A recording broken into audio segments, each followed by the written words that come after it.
Assalamualaikum warahmatullahi wabarakatuh. Oke, hari ini kita akan membahas mata kuliah kecerdasan buatan di bidang manufaktur dengan subbahasan yaitu adalah jaringan syaraf tiruan atau nanti disingkat JST. Untuk pendahuluan, jadi JST adalah paradigma pengolahan informasi yang terinspirasi oleh sistem syaraf secara biologis, seperti proses informasi pada otak manusia. Jadi cara kerja JST itu ya seperti cara kerja manusia, belajar melalui contoh. Kemudian sebuah JST dikonfigurasikan untuk aplikasi tertentu seperti pengenalan pola atau klasifikasi data melalui proses pembelajaran atau learning. Kemudian ada arti penting JST, yaitu yang pertama mampu menyelesaikan permasalahan yang tidak terstruktur dan sulit didefinisikan. Kemudian belajar dari pengalaman tadi yang berdasarkan contoh. Kemudian mampu memilih suatu input data ke dalam kategori tertentu yang sudah ditetapkan atau klasifikasi. Mampu menggambarkan suatu objek secara keseluruhan walau dengan data yang tidak lengkap. Kemudian mempunyai kemampuan mengolah data-data input tanpa harus mempunyai target atau self-organizing, dan mampu menemukan suatu jawaban terbaik sehingga mampu meminimalisasi fungsi biaya. Jadi mengoptimalkan fungsi biayanya. Kemudian kita sudah masuk jaringan syaraf biologi. Jadi kenapa sih dia sering disebut jaringan syaraf biologi? Karena dia meniru struktur kerja otak manusia. Jadi di sini struktur yang kompleks dan memiliki kemampuan yang luar biasa, terdiri dari neuron-neuron dan penghubung yang disebut sinapsis. Jadi kalau masih ingat sedikit-sedikit ya, pelajaran biologi waktu SMA, kemudian neuron bekerja berdasarkan impuls atau sinyal yang diberikan pada neuron, kemudian diteruskan ke neuron yang lain. Jumlah neuron itu adalah 10 pangkat 12, sedangkan sinapsis ini jumlahnya ada 6 dikali 10 pangkat 18. Jadi dengan jumlah yang demikian banyak, otak itu makanya dia bisa mengenali pola, kemudian melakukan perhitungan, mengontrol organ-organ dengan kecepatan tinggi. Terus sebagai perbandingan, di sini ada pengenalan wajah seseorang yang sedikit berubah. Misal, ada teman-teman yang awalnya tidak memakai topi, tapi kemudian memakai topi, nah itu kita tetap bisa mengenali gitu. Nah itu cara kerjanya. Kemudian memiliki kumis yang biasanya nggak pernah memanjangkan kumis, terus tiba-tiba panjangin kumis, tapi kita masih kenal gitu orang itu. Jadi di otak kita itu udah sudah tersimpan memori dan learning dengan data yang baru. Nah, itu akan lebih cepat dilakukan manusia dibandingkan dengan komputer digital. Pada waktu lahir, otak manusia mempunyai struktur yang menakjubkan karena kemampuannya membentuk sendiri aturan-aturan atau pola-pola berdasarkan pengalaman yang diterima. Jumlah dan kemampuan neuron berkembang seiring dengan pertumbuhan fisik manusia, terutama pada usia 0 sampai 2 tahun. Pada usia 2 tahun terbentuk 1 juta sinapsis per detiknya. Ini membantu otak kita itu cepat atau mudah mengenali hal-hal yang baru. Kemudian di sini ada komponen neuron. Komponen neuron terdiri dari soma. Soma ini adalah inti dari sel neuron. Nah, di sini. Kemudian ada dendrit. Ada dalam tubuh sel tempat soma berada penghubung neuron satu dengan yang lainnya. Ini dendritnya yang kecil-kecil ini. Kemudian ada akson. Akson adalah penghubung neuron satu dengan yang lain melalui koneksi output neuron. Nah, jadi kalau neuronnya keluar, ini akson, kemudian menghubungkan ke dendrit lagi, another neuron. Jadi nanti nyambungnya juga sama kayak gini lagi. Jadi ini kakinya nanti akan nyambung ke si soma yang lain atau neuron yang lain. Kemudian neuron tadi ya memiliki 3 komponen utama, ada dendrit, soma, dan akson. Dendrit sendiri berfungsi menerima sinyal dari neuron lain. Sinyal dikirim melalui celah sinapsis melalui proses kimiawi. Sinyal kemudian dimodifikasi, diperkuat atau diperlemah di celah sinapsis. Soma menjumlahkan semua sinyal yang masuk. Jika jumlahnya cukup kuat dan melebihi batas ambang atau threshold, maka sinyal tersebut akan dikirim ke sel lain melalui akson.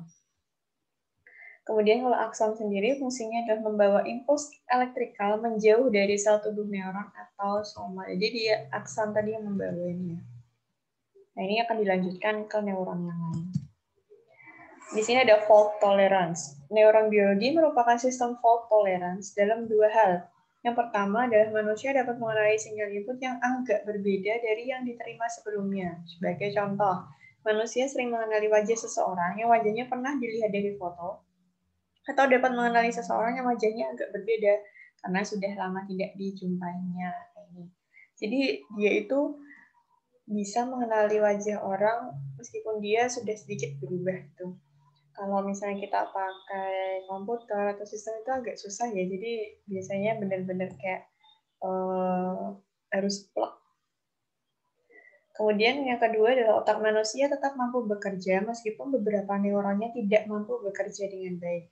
Jika sebuah neuron rusak, neuron yang lain kadang-kadang dapat dilatih untuk menggantikan fungsi sel yang rusak tersebut. Jadi misalnya kayak ketika dia terbentur atau apa itu ya, ada neuronnya rusak, dan biasanya itu dia fungsinya bisa digantikan dengan neuron yang lain. Jadi bisa dilanjutkan oleh neuron yang lain. Dan di sini JST adalah sistem prosesan informasi yang memiliki karakteristik mirip dengan jaringan syaraf biologi. Yang itu maksudnya tadi ya, yang neuron.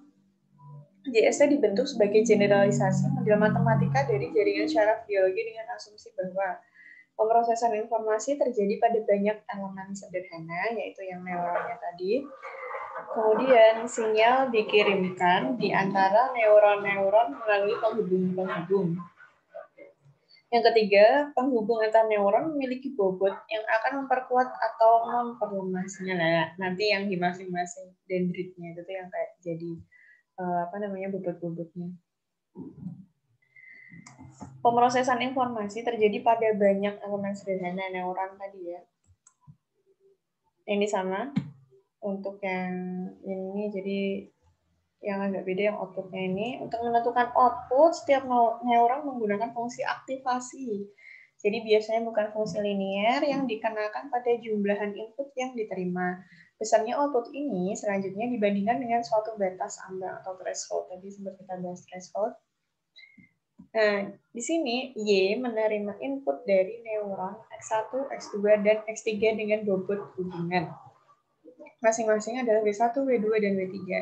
Ketiga sinyal neuron yang ada kemudian dijumlahkan.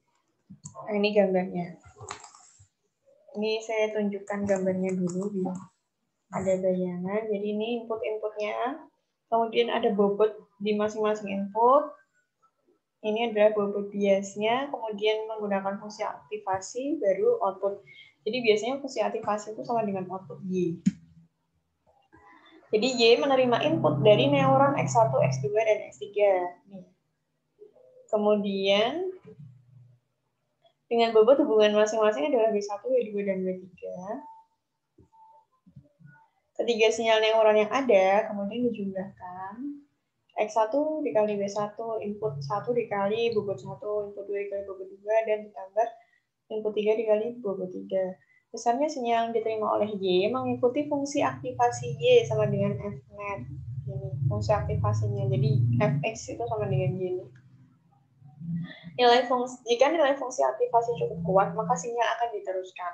Nilai fungsi aktivasi keluaran model jaringan juga dapat dipakai sebagai dasar untuk mengubah bobot. Nanti kalau kita sudah masuk ke masing-masing model, nanti kita juga akan menghitung masing-masing fungsi aktivasinya.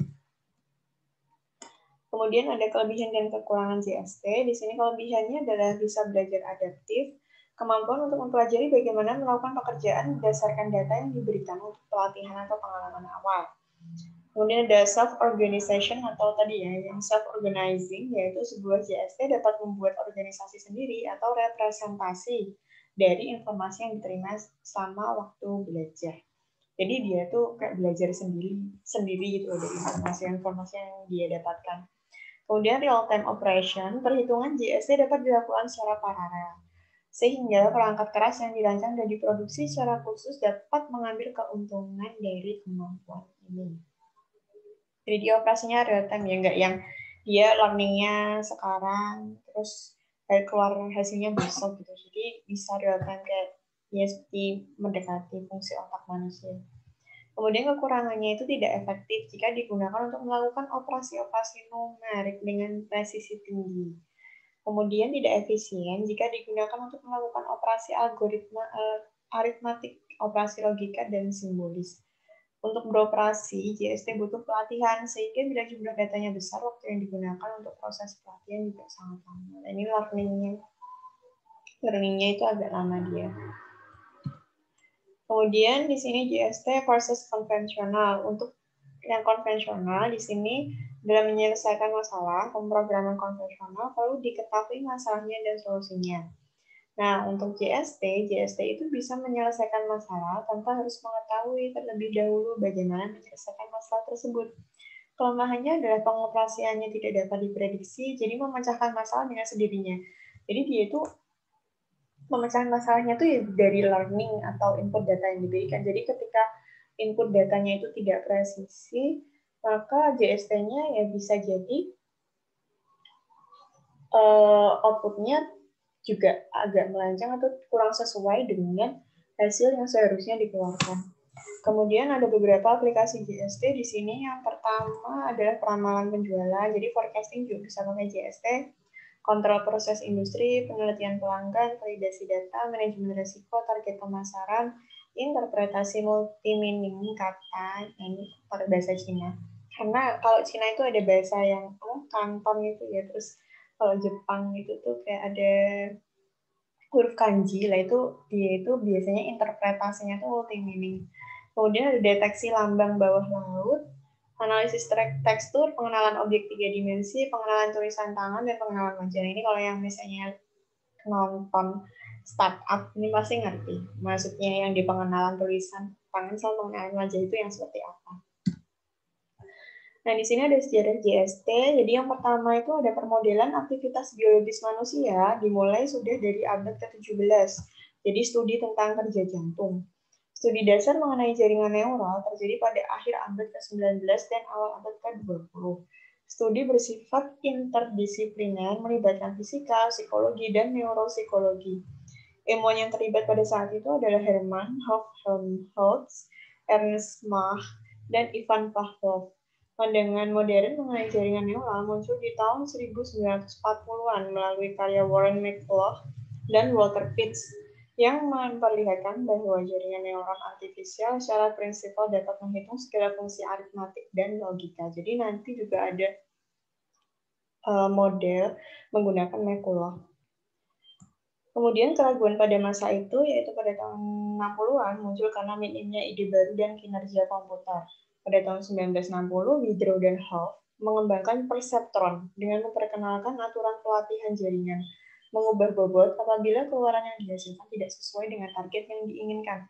Nah, ini yang perseptron nanti kita juga akan pelajari. Penelitian JST ternyata berlanjut pada tahun 70-an ketika Theo Kohonen. Nah, Kohonen juga akan kita pelajari. Dan James Anderson secara terpisah mengembangkan JST baru yang dapat berfungsi sebagai memori. Tahun 80-an muncul komputer-komputer berkinerja tinggi untuk pada saat itu, dan penelitian JST meningkat secara dramatis. Stephen Grossberg tahun 1976 juga sangat aktif meneliti jaringan self-organizing. Dan John Hopfield pada tahun 1982 memperkenalkan konsep mekanika statistik yang digunakan untuk menerangkan jaringan rekuren yang dapat difungsikan sebagai memori. Untuk kunci kemajuan kedua di tahun 1980-an adalah ditemukannya algoritma backpropagation, yang ini juga akan kita pelajari, untuk melatih perseptron multilayer dan sejumlah peneliti. Kemudian publikasi algoritma yang paling berpengaruh ditulis oleh David Rumelhart dan James McClone. Algoritma ini merupakan jawaban terhadap kritik Minsky dan Clifford pada tahun 1960 yang sempat turun ini ya. Kemudian, penelitian kan terus berlanjut. Jadi konsep algoritma dan arsitektur JST itu baru bermunculan lagi gitu. Kemudian apa yang akan terjadi ketika 20 tahun kemudian? Nah, ini ada kelanjutan dari JST pada tahun 1988. DARPA Neural Network Study membuat daftar berbagai aplikasi JST yang diawali dengan aplikasi Adaptive Channel Equalizer tahun 1984 yang merupakan jaringan neuron tunggal untuk sistem telepon jarak jauh untuk menstabilkan sinyal suara. Alat ini mengalami kesuksesan luar biasa dalam industri. Nah, makanya sekarang untuk data telepon nggak ada masalah ya selain sinyal. yang dari provider gitu. Tapi kalau yang ketika pakai internet mungkin di Indonesia itu masih belum terlalu stabil kalau untuk internetnya. Nah, di sini ada beberapa aplikasi JST. Yang pertama adalah pengenalan pola atau pattern recognition. JST dapat dipakai untuk mengenali pola, misal angka, huruf, suara, atau tanda tangan yang sudah sedikit berubah. Hal ini mirip dengan otak manusia yang masih mampu mengenali orang yang sudah beberapa waktu tidak dijumpainya.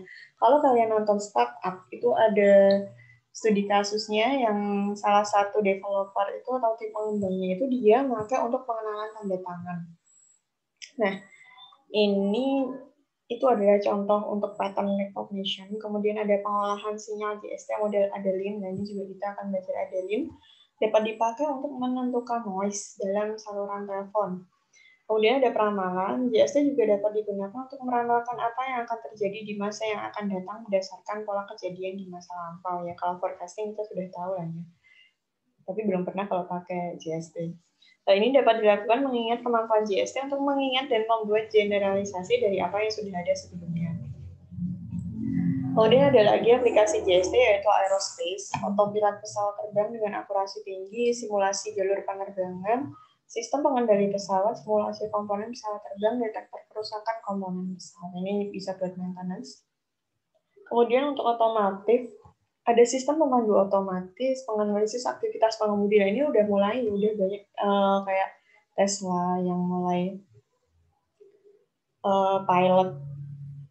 pilot kendalinya itu otomatis. Nah, ini sudah mulai banyak dikembangkan. Kemudian ada perbankan, yaitu pembaca cek dan dokumen, evaluasi aplikasi kredit. Kemudian untuk pertahanan, di sini ada pengendali senjata, penjejak target, diskriminasi objek, pengenalan wajah, ini pengenalan wajah ya, sensor-sensor baru, sonar, radar, dan pengolahan sinyal citra, termasuk data kompresi, ekstraksi ciri, peredam derau, identifikasi sinyal atau citra. Nah, ini yang paling sering itu kalau yang tugas-tugas dari mahasiswa itu adalah identifikasi citra. Itu biasanya anak teknik informatika itu yang sering. Nah, di sini ada vektor dan metrik juga. Jadi di dalam perhitungan nanti kita algoritma JST itu nanti akan memakai vektor dan matriks.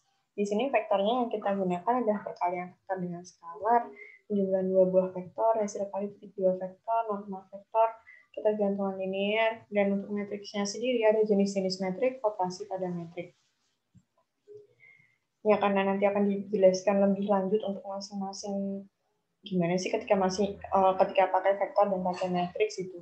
Nah, untuk referensi yang benar-benar digunakan untuk mata kuliah ini adalah paling utama ini adalah dari Zhong Xiang. Jadi jaringan syaraf tiruan dan pemrogramannya menggunakan MATLAB. Ini saya sampai pakai 2 edisi meskipun hampir-hampir sama bukunya. Ini silahkan kalau kalian tertarik bisa mencari untuk referensinya Zhong Xiang. Jadi di situ lengkap semuanya sampai yang pengolahan dengan MATLAB itu dia juga ada. Oke, jadi segitu dulu untuk penjelasannya. Untuk pertemuan selanjutnya nanti kita akan membahas mengenai model-modelnya tadi ya. Ada model perseptron, ada lin, dan lain sebagainya. Terima kasih, semoga bermanfaat. Wassalamualaikum warahmatullahi wabarakatuh.